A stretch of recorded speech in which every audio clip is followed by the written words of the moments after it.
ова издание.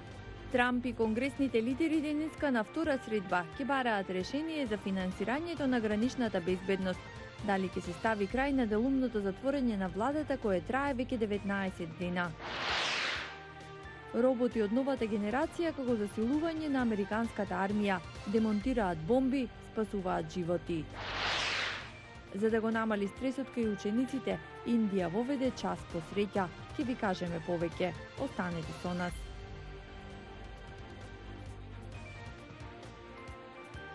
Поздрав од Вашингтон. Јас сум Анита Шијакова, ова е гласот на Америка на македонски. Американскиот претседател Доналд Трамп и конгресните лидери денеска на втора средба во Белата куќа ќе бараат решение на спорот околу финансирањето на граничната безбедност. Со тоа треба да се стави крај на делумното затворање на владата кое трае веќе 19 дена. Средбата доаѓа еден ден откако Трамп во телевизиско обраќање до нацијата предупреди на растечка хуманитарна и безбедносна криза долж јужната граница на САД. Демократите побараа претседателот да престане да го држи американскиот народ во заложништво и да ја отвори владата. Во расправата за делумното владено затворање, претседателот на САД Доналд Трамп во обраќање пред нацијата повторно побара финансирање на зидот на границата со Мексико како дел од мерките за зголемена гранична безбедност. Изминативе 2 години уапсени се 266.000 лица со криминално досие, во кои спаѓаат 100.000 случаи за напади, 30.000 за сексуално насилство и 4.000 брутални убиства. Отсликувајќи ја ситуацијата на границата како хуманитарна и безбедносна криза, Трамп ги обвини демократите дека одбиваат да го решат проблемот. Федералната влада останува затворена поради една и единствена причина, а таа е што демократите не сакаат да финансираат гранична безбедност. Демократите возвратија веднаш поговорот на претседателот. Ние не владееме избувливо. Ниту еден претседател не треба да бара да го добие само тоа што тој сака, или во спротивно да се заканува со затворена влада на штета на милиони американци. Демократите во представничкиот дом изгласаа закони за отворање на владата, но претседателот ги одби. Токму поради неговата обсесија да изгради зид, принудувајќи ги американците да платят милиарди долари за него, нешто што тој ветуваше дека ќе го направи Мексико. Демократите се согласуваат да се издвојат 1,3 милиарди долари за гранична безбедност, додека Трамп инсистира да се обезбедат 5,7 милиарди долари за зид. На барање на демократите, тоа би било челична ограда место бетонски зид.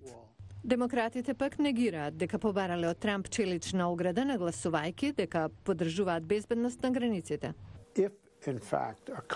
Ако се постигне компромис, тоа би било во промена на реториката. Место да збориме за зидови, ќе користиме гранична безбедност како алтернатива.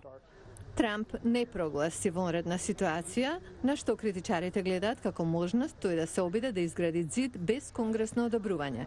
Претседателот најави дека денес ќе продолжи да преговара со демократите за постигнување решение. Соединетите американски држави повеќе од една деценија користат ровери контролирани со далечински управувач за демонтирање на бомби на бојното поле. Но идната роботизирана армија ќе биде уште поинтелигентна, побрза и полесна, способна за повеќе задачи. Јесо Семен, оне ги има деталите. Примената на вештачката интелигенција на бојното поле некоја нарекуваат поглед во иднината. Роботите од новата генерација може да им служат како извидници или мамки, но и за демонтирање на бомби. Овој им ја олесува работата на војниците со тоа што може да носи товар тежок над 450 килограми. Додека војниците патролираат, ако нешто го носи пакетот на место нив, тој има возможува да бидат побрзи при контакт со непријателот. Новите модели може да се движат по вода, се движат по мраз, се прекачуваат преку огради, маневрираат дури и при канализациони цевки. Секогаш кога ги држите војниците надвор од опасност и држите растојание меѓу војниците и опасните ситуации или материјали, потенцијално спасувате животи. Американската армија настојува да воведе уште 5000 роботи. Во другите воени гранки се прават слични инвестиции поради страувањата дека Кина и Русија би можеле да ги надминат САД во користење на таквата технологија. Свесни сме дека нашите конкуренти сигурно бараат начини да ги користат во нивните формации и сметаме дека е многу важно да го сториме истото за да ја задржиме конкурентноста пред нив на долго рок. Американските технолошки стартапи се надпреваруваат на растечкиот пазар. Endeavor Robotics е една од двете компании кои се наоѓаат во правна битка. Во прашање владин договор вреден скоро половина милијарди долари за флота од роботи подготвени за бојното поле. Така ја зголемувате борбената моќ. Им дозволувате на роботите да ги преземат задачите што вообичаено ги вршат војници. Овие машини се уште не може да ги заменат војниците. За сега војската користи роботи само за да им помагаат на војниците на бојното поле.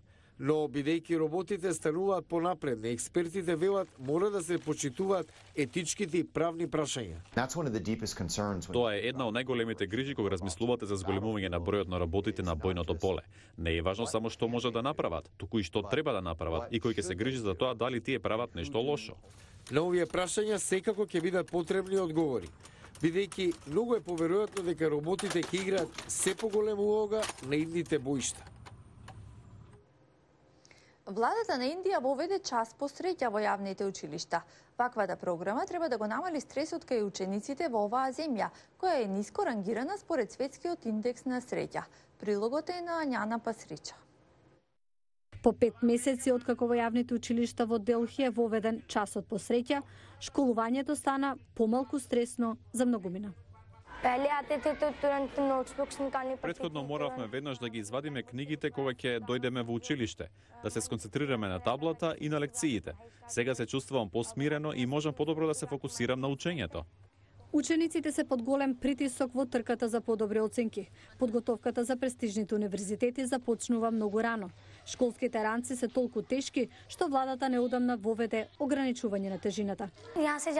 Кога ќе заврши наставата, дома учам уште половина час, потоа одам на дополнителни курсеви, играм малку и во парк. Навечер учам од 8 до 10 часот. Министерот за образование се надева дека новиот час ќе придонесе за рамнотежа во строгиот образовен систем. Целата таа тензија со испити, падови и успеси не им донесе среќа на учениците. На часот по среќа нема тестови и оценки. Децата учат како да се справат со стресот, но учат и за основните вредности, да ја кажуваат вистината и да не крадат. Многумина кои доаѓаат од дисфункционални семејства учат како да стекнат самодоверба. 5 месеци откако е воведен овој час, промените се видливи. Помалку лажат, престанаа да бегаат од часови, подобро се фокусираат на учењето. Исто така помалку се лути. Претходно се критикуваа кај наставниците, а сега и тоа е намалено. Прогнозите за проектот се оптимистички. Тим на научници од Калифорнија дизајнираат батерија на иднината, која ќе трае многу подолго и ќе продуцира повеќе енергија. Кевин Енокс. Литиумските батерии се прибарен извор на енергија за повеќето од нашите уреди. Траат некое време, потоа не вредат ништо. Луѓето за батериите мислат дека тоа е тоа, завршена работа, минато време. Далеку од тоа. Со поддршка од Националната фондација за наука, Ширли Менк и незиниот тим од Универзитетот на Калифорнија од Сан Диего работи на создавање батерии што ќе се базираат на содиум наместо на литиум. Енергетскиот капацитет на денешните батерии може двојно и тројно да се зголеми. Тимот работи на подобрување на литиумските батерии, но планираат да ги тестираат и новите, содиумски. Сакаме да користиме содиум, бидејќи е со различни одлики, а го има во изобилство. Сонот е да се најде ефтин начин за чување на енергијата. Денешните батерии не се доволно добри и скапи се. 1 киловат-час од батерии чини неколку стотици долари. Батериите од содиум може тоа значително да го променат. Сакаме да отвориме можност семејствата да складираат енергија од сонцето преку ден, а да ја користат ноќе. Оваа технологија е на дофат, со дополнително истражување и развој. Го гледавте Newsflash на Гласот на Америка на македонски. Јас сум Анита Шијакова од студиото во Вашингтон. Следете не и на нашата интернет страница glassnaamerica.com, како и на Facebook. Довидување.